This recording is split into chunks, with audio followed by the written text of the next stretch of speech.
Flams are one of the most important rudiments that you can learn. And it's important that you learn them right, because if you don't, it can be one of the rudiments that just causes a domino effect and all kinds of problems in your playing. And many drummers have certain struggles when they play a flam. So today we're going to break it down because it's one of the most important that we can learn.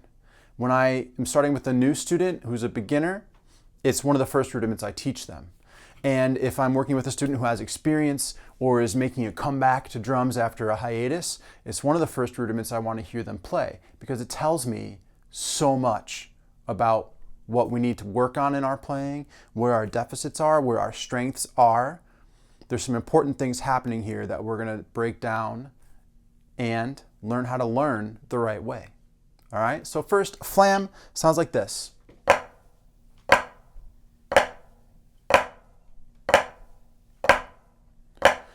It's two notes, a low and soft grace note, and a louder accented note, and we just drop and play.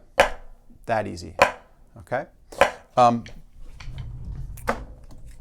The dropping part is the first thing I look for. And I'm looking for a drop without a lift, okay? So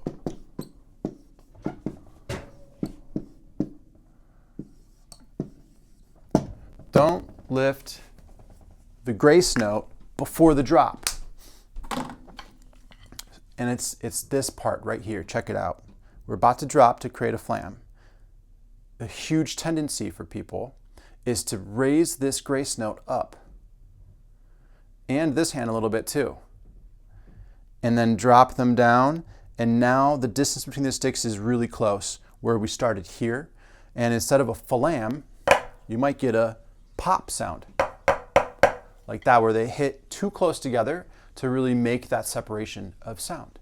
And that's because of that lift before the flam.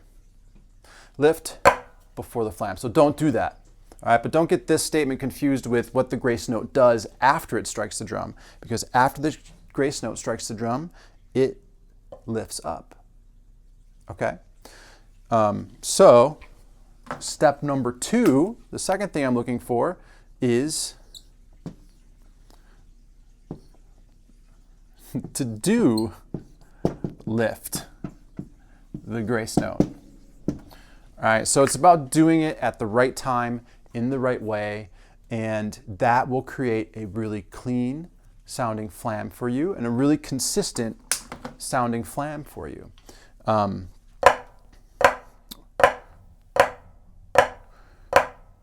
Now listen to this one. Now listen to this one. And another change here. So I played 3 different kinds of flams. The first one was pretty good. The second one was very opened, probably too opened. All right, I would say that's not a good flam. And then I went back to a pretty good sounding flam. And then the last version was very, very tight. And there's moments where you need to be able to play a really, really tight flam. So learning the flam is step 1. Learning to control the sound quality of the flam so that you can do what you want to do intentionally in the music is step 2. And that takes a lot of listening. And first, let's talk about how to play the flam in general.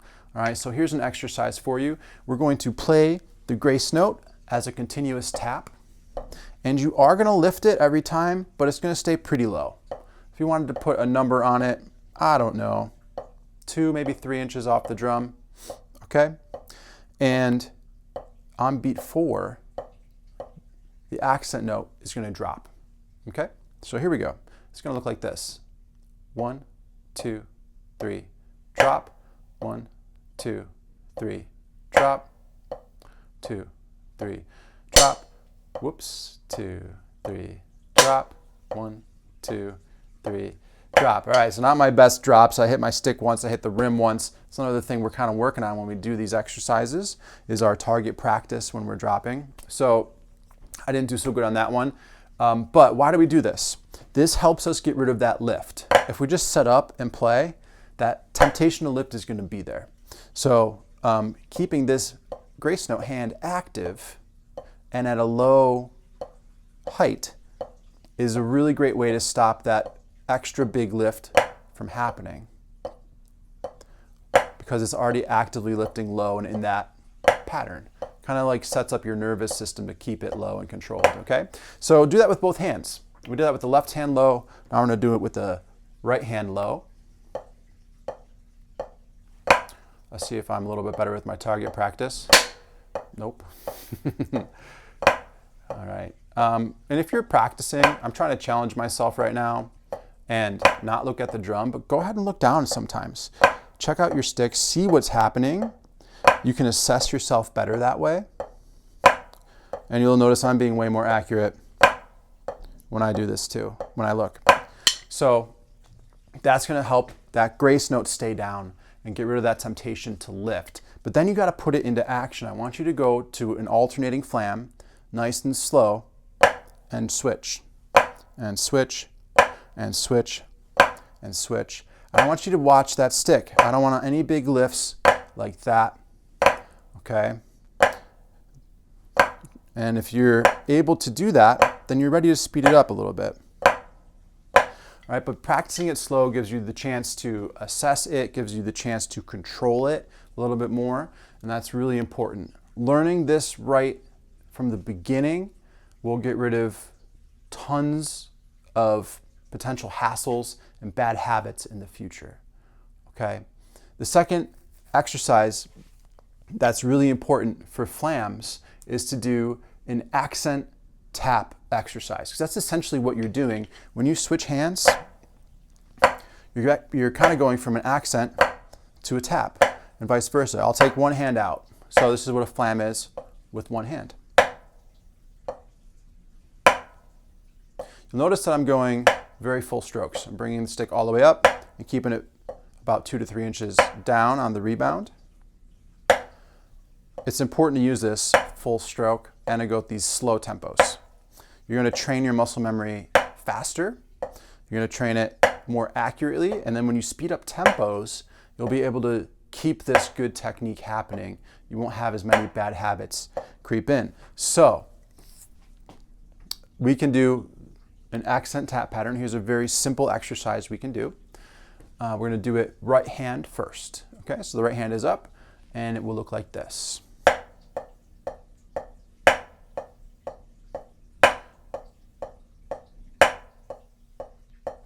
Yep, and then do it with your left hand as well.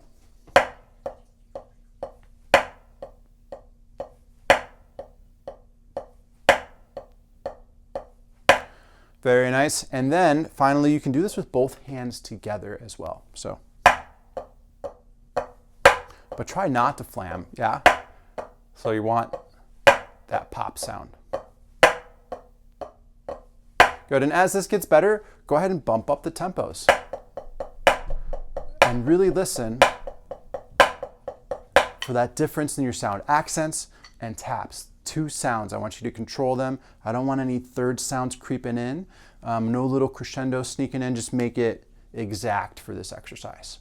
Okay? And then the third thing, if you got all that happening, and maybe you're starting at this step, your flams are great, you're ready to bump up the tempo. All right? So you need to give yourself a short segment of a faster flam, followed by a short segment of slower flams, and that way you are giving yourself sort of a break to assess, to comprehend. You're not putting yourself in a big repetition yet, because then this kind of becomes like a tongue twister and accidents and mistakes can creep in. And we don't want that. We want to expose yourself, expose your brain. You want to start making those connections for the speed in a short burst, because it'll be more accurate. So this exercise will be quarter note, and then 1/8 notes on flams. Here we go. Ooh, let's use a metronome.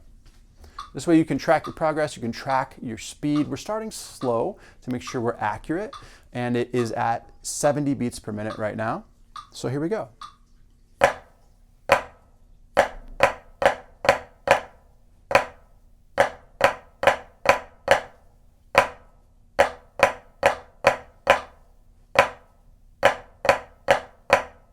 Very nice. So if you didn't have any lifts in your grace notes or anything like that, you were happy with your sound quality. Your flams all sounded the same every time, whether you chose to be the right, a nice normal sound, the tighter sound, or a slightly more open sound that's just consistent. Okay, that's what you're aiming for. And then you can bump it up, all right? And you'll notice that if you have a little lift here, that's a waste of motion, which means it's a waste of time, which means it will slow you down, and be aware of that as you speed up. Let's jump to 90 beats per minute. If you're playing along, that's where we're at, so you can track yourself. There we go.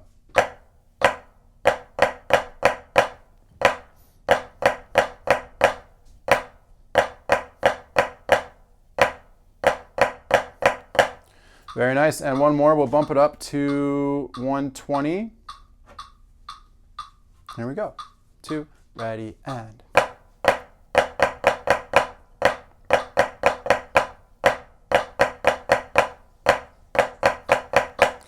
right, so that exercise will help you speed up your flams, and now the final challenge for us today on flams is to do a traditional breakdown from slow to fast.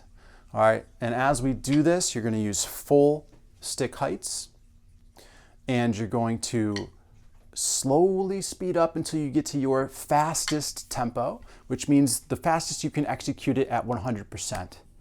All right, don't spend too much time when you're practicing where you're pushing into tempos where you fall apart, where you build extra tension, where your sound quality goes away. You do want to touch that tempo. You want to dip your toe into those tempos, but you don't want to put reps in at those tempos. That's where bad habits come in. That's where tension builds and injuries can start to develop. I remember when I was younger, I would just spend sometimes hours just trying to force out a new tempo, and it caused a lot of tension. It was probably part of the cause of some injuries I caused myself that I had to learn how to heal and change my playing. Like, it can really be a slippery slope.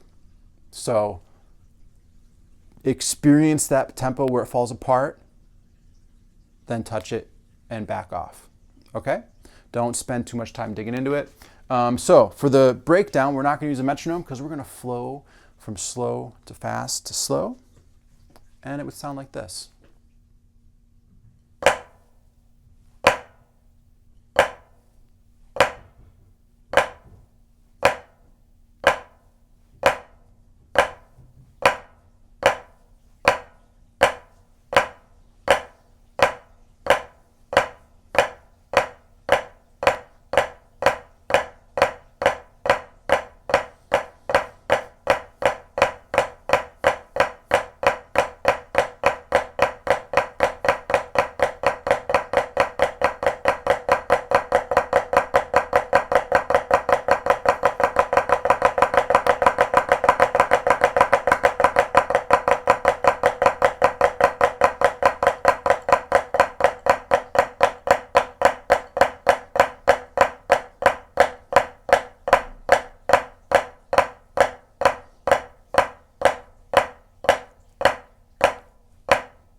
All right, so that's traditional breakdown.